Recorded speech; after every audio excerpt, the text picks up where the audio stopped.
This is Jessica Henschel, and I'm here to present on the integrated leadership presentation.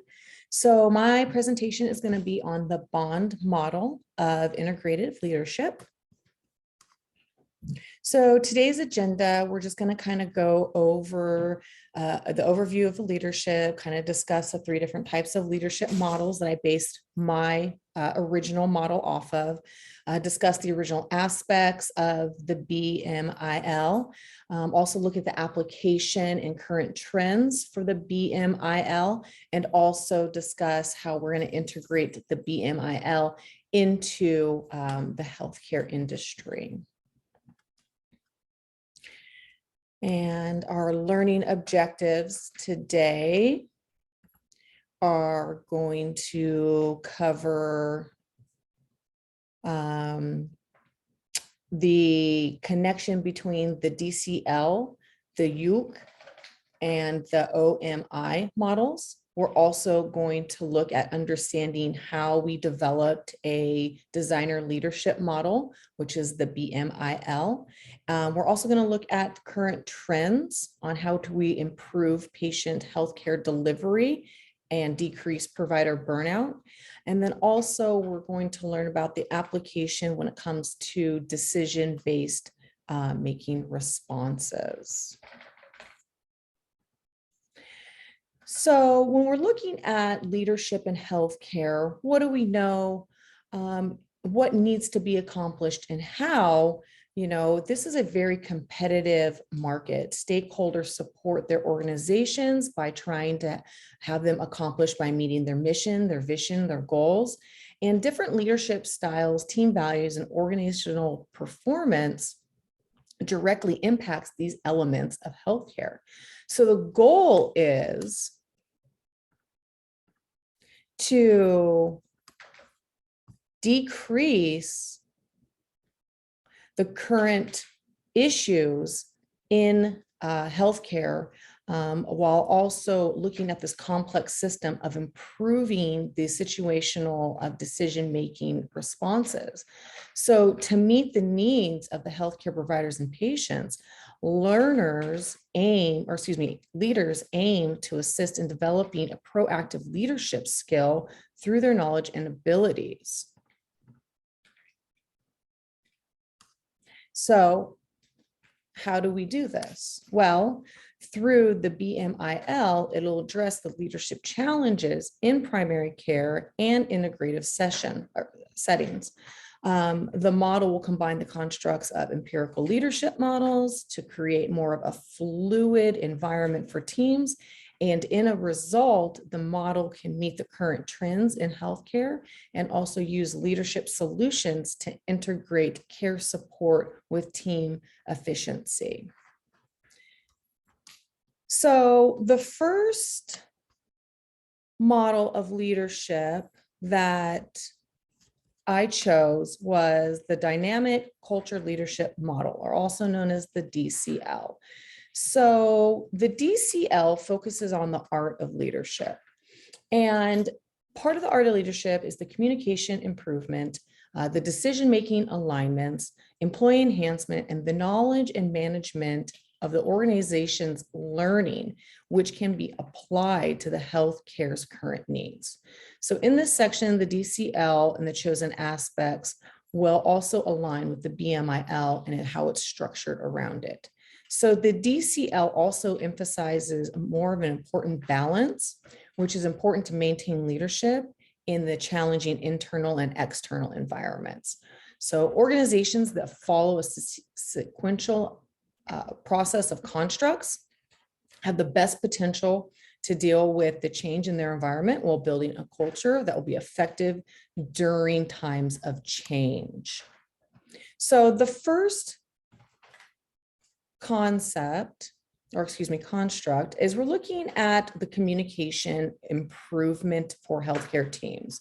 So this is looking through the modeling, training, rewarding, and assimilating of the communication environment. So with the framework of the DCL, it's very descriptive and prescriptive on its approach. So leaders do aim to develop an application using different behaviors within the environment to address leadership difficulties. So this entails developing interpersonal relationships, connecting with others through professional collaboration, or even the development of partnerships with other stakeholders. So organizations supporting communication in the environment goes through a variety of different communication channels, such as these listed on the slide. The second aspect of the DCL model that we included was the decision-making alignment. So leaders view decision-making based responses as part of their strategic and operational plan. So they do so by showing self-awareness, especially when it comes to reality-based decisions, which are going to affect the team, patient, and the organization. So delegating decisions appropriately by using the organization's policies or standards of operation procedures will support in exhibiting leadership during the consistent decision-making process.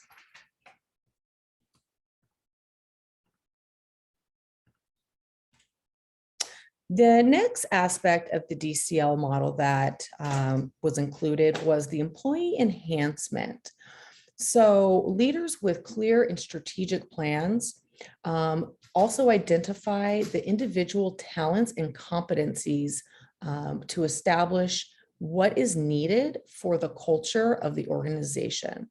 So leaders are better positioned to lead organizations through employee enhancement.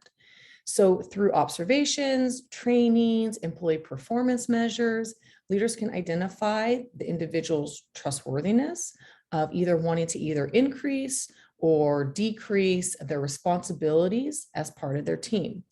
And this will align with the organizational culture and part of the development of what we had just discussed on decision-making process. And the last aspect of the DCL model that was included was knowledge and management of organization learning. So this has to do with what does the organization know, what has it learned, and where can it improve its effectiveness, efficiency, efficacy to show an achievement. So without efficient leadership, there is no efficient knowledge management. So a leader is the one who needs to create should create processes for the organization to provide conditions for sharing, using new knowledge, and they do this through their willingness, planning, and training of the organizational learning. The second leadership model that was chosen was use multiple linkage models. So this is more of that contingency approach. In the contingency approach, it's more supportive to the stakeholders with short-term goals for providing valuable information on measuring the variable situations. So when provided information can kind of advance towards the organization's goals. In the long run, the leader within the organization can change the situation to better match the strengths that complete the mission. So this is done through two different aspects. The first one is transformational leadership. So transformational leadership discusses the challenges. Leaders will challenge others to fully embrace the mission of the organization. They motivate them to release some of their past values that might be in competition of the new mission. So to do this, they inspire team members to develop innovative solutions that affect change in healthcare.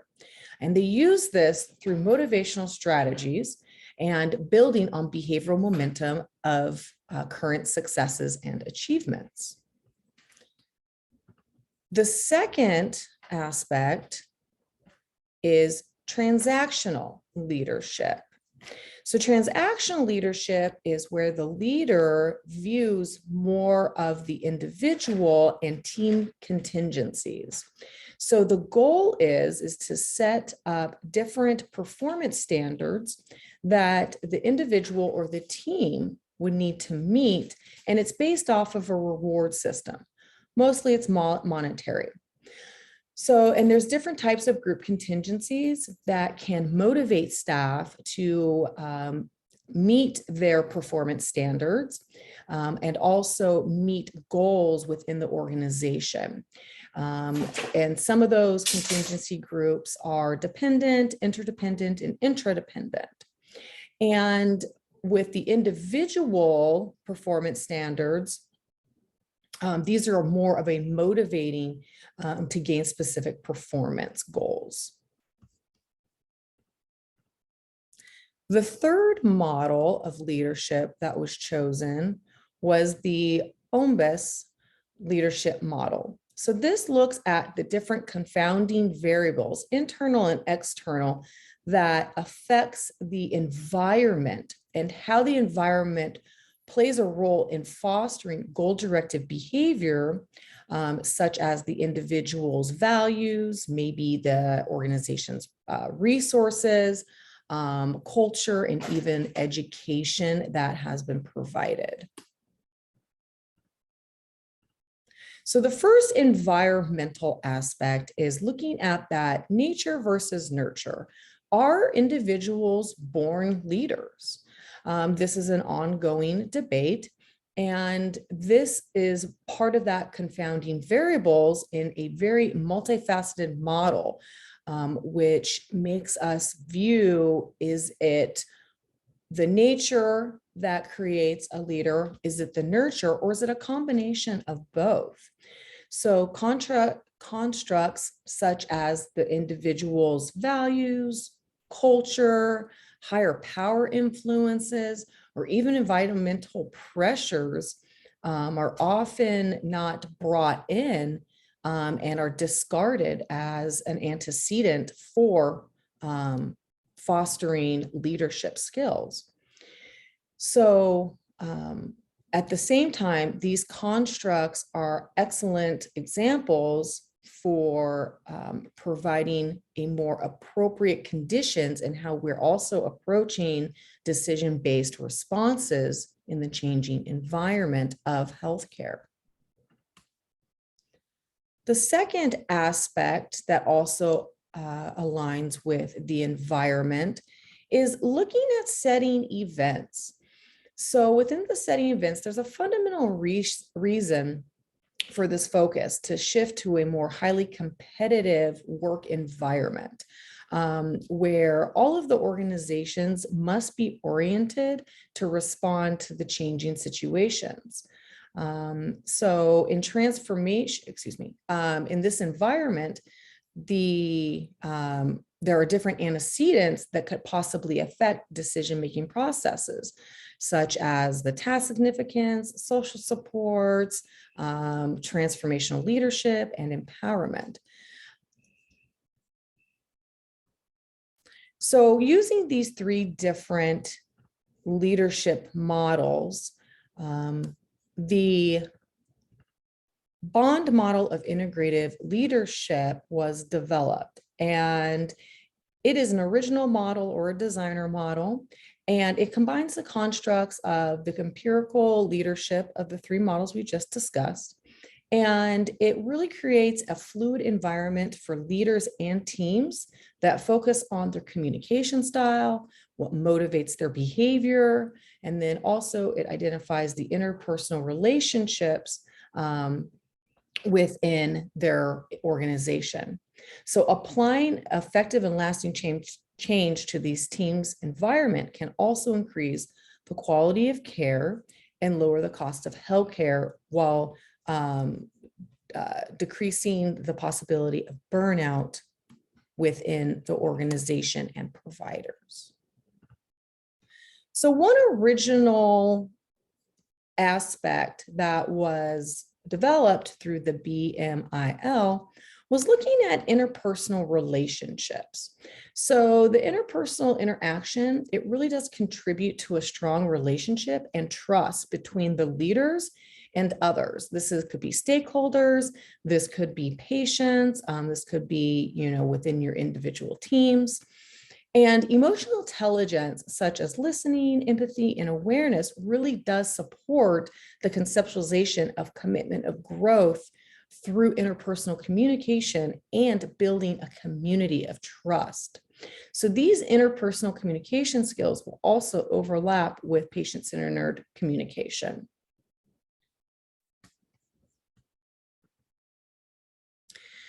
The second aspect of the original model is really looking at the importance of mentorship within healthcare and how it's recognized as increasing motivation within workforces and decreasing burnout. It really does offer a means to further enhance leadership as well within the workforce. And mentoring or coaching within your team is basically you're shaping leadership on what is expected of them. And you can do it through modeling, you can do it through performance feedback, you can do it by setting SMART goals. You can also have discussions on decision-based solutions and what it would look like in certain environments. And this, again, just really overlaps the communication, the environment, and the relationship that leaders need to incorporate within their teams and the organization to be successful. So current trends right now in leadership are looking at different communication techniques, right? So with the current pandemic that just happened, a lot of leaders needed to find new ways on how to navigate the healthcare system and making sure that they were able to provide effective services, but then also still hold that trust with their patients and support their staff. So different ways of communication was through telehealth, electronic health records, and it's the new environmental technologies and digitalization really did help support as we navigated through the pandemic. Another trend in healthcare is teams and individuals looking for that increased feedback from their leaders. They want to know what they're doing incorrectly. They want to know how they can improve, where they can improve. They want to know if they are showing, if they're a contributing member to the team. Everybody loves, social praise. Everybody loves a little bit of feedback just to let them know that they're doing a good job, especially in the healthcare system where burnout rates are extremely high. And along with the feedback, it just kind of ensures that the individual of the team or the team's needs are being met also so that they are able to support patient outcomes. And then the last trend in healthcare is really just supporting individuals and teams through performance assessments or performance measures. Most of the time, if you're not being told what you're doing incorrectly or where you can improve your performance, providers, individuals, teams will just kind of go through and think that they're doing a good job until they're pulled in and, they have a corrective counseling. So really setting those performance assessments or performance measures up will align with allowing the team and the individuals to know what they're doing. And leaders need to have the emotional intelligence to understand how to appropriately approach teams and individuals and how to conduct employee performance assessments or measures. So how are we going to apply this into the healthcare industry? So as organizations, the healthcare system, environment, is extremely complex. And leaders need to be extremely flexible and very adaptive to what is going to have happen. So in order to do that, leaders need to be well-rounded in learning new skills, adapting to change, taking ownership for their decisions. Ultimately, it's coming down from a hierarchy, and which also is required having more of those communications with the upper stakeholders of the organization. And another way that the BMIL can be applied into the healthcare system is utilizing the communication trends. We can use the current technology to really make sure that we're meeting the needs of not only our staff, but also our patients. So answering questions, providing education, training, mentorship. So with all of the aspects that have been brought in to the BMIL, then it will be able to be applied to the healthcare system.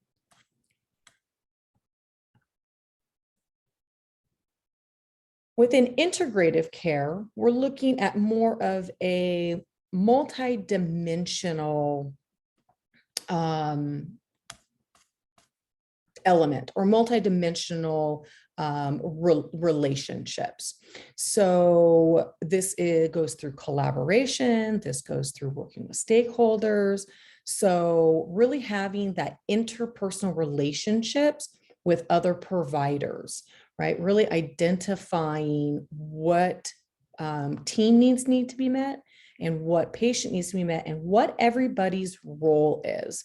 And by identifying what everybody's role is in leadership and delegating, they can build on team strength and really identify on what qualities each of the individuals or teams have and where they can be placed to be shown most effective.